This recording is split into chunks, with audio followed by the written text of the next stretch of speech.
اے اہل اسلام، اب اللہ اور اس کے رسول کی طرف سے ان مشرکوں سے جن سے تم نے عہد کر رکھا تھا بیزاری اور جنگ کی تیاری ہے۔ سو مشرکو، تم زمین میں 4 مہینے چل پھر لو اور جان رکھو کہ تم اللہ کو عاجز نہ کر سکو گے، اور یہ بھی کہ اللہ کافروں کو رسوا کرنے والا ہے۔ اور حج اکبر کے دن اللہ اور اس کے رسول کی طرف سے لوگوں کو آگاہ کیا جاتا ہے کہ اللہ مشرکوں سے بیزار ہے اور اس کا رسول بھی۔ اب اگر تم توبہ کر لو تو تمہارے حق میں بہتر ہے، اور اگر نہ مانو تو جان رکھو کہ تم اللہ کو ہرا نہیں سکو گے۔ اور اے پیغمبر، کافروں کو دکھ دینے والے عذاب کی خبر سنا دو۔ البتہ جن مشرکوں کے ساتھ تم نے عہد کیا ہو اور انہوں نے تمہارا کسی طرح کا قصور نہ کیا ہو اور نہ تمہارے مقابلے میں کسی کی مدد کی ہو، تو جس مدت تک ان کے ساتھ عہد کیا ہو اسے پورا کرو، کہ اللہ پرہیزگاروں کو دوست رکھتا ہے۔ پس جب عزت کے مہینے گزر جائیں تو مشرکوں کو جہاں پاؤ قتل کر دو، اور ان کو پکڑ لو اور گھیر لو، اور ہر گھات کی جگہ ان کی طاق میں بیٹھے رہو۔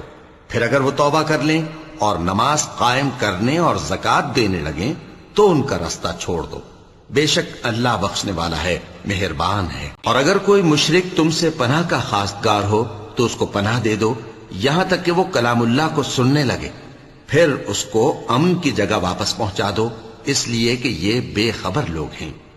بھلا مشرکوں کے لیے جنہوں نے عہد توڑ ڈالا، اللہ اور اس کے رسول کے نزدیک عہد کیسے قائم رہ سکتا ہے؟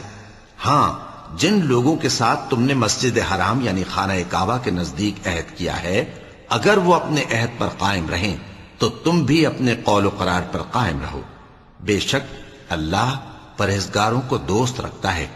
بھلا ان سے عہد کیوں کر پورا کیا جائے جب ان کا یہ حال ہے کہ اگر تم پر غلبہ پا لیں تو نہ قرابت کا لحاظ کریں نہ عہد کا۔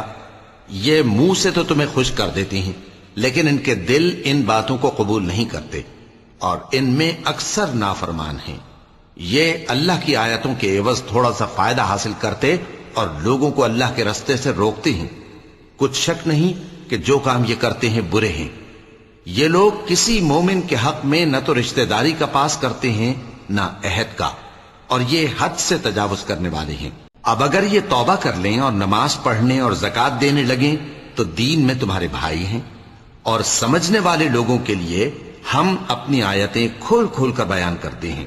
اور اگر عہد کرنے کے بعد اپنی قسموں کو توڑ ڈالیں اور تمہارے دین میں تانا زنی کرنے لگے تو ان کفر کے پیشواؤں سے جنگ کرو، ان کی قسموں کا کچھ اعتبار نہیں ہے، عجب نہیں کہ اپنی حرکات سے باز آ جائیں۔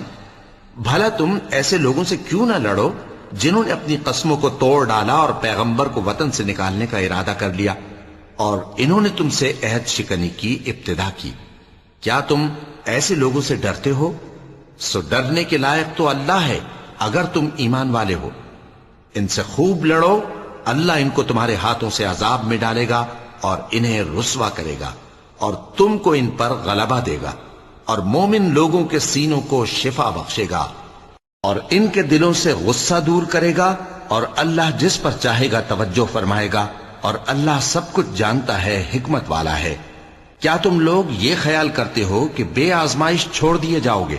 اور ابھی تو اللہ نے تم میں سے ایسے لوگوں کو پرکھا ہی نہیں جنہوں نے جہاد کیا، اور اللہ اور اس کے رسول اور مومنوں کے سوا کسی کو دلی دوست نہیں بنایا، اور اللہ تمہارے سب کاموں سے واقف ہے۔ مشرکوں کا کام نہیں کہ اللہ کی مسجدوں کو آباد کریں جبکہ وہ اپنے آپ پر کفر کی گواہی دے رہی ہوں۔ ان لوگوں کے سب اعمال بیکار ہیں اور وہ ہمیشہ دوزخ میں رہیں گے۔ اللہ کی مسجدوں کو تو وہ لوگ آباد کرتے ہیں جو اللہ پر اور روز قیامت پر ایمان لاتے اور نماز پڑھتے اور زکوٰۃ دیتی ہیں، اور اللہ کے سوا کسی سے نہیں ڈرتے۔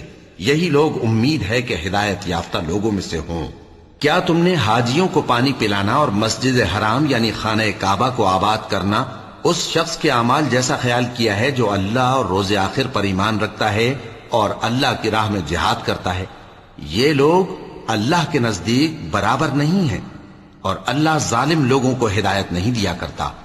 جو لوگ ایمان لائے اور وطن چھوڑ گئے اور اللہ کی راہ میں مال اور جان سے جہاد کرتے رہے، اللہ کے ہاں ان کے درجات بہت بڑے ہیں، اور وہی مراد کو پہنچنے والے ہیں۔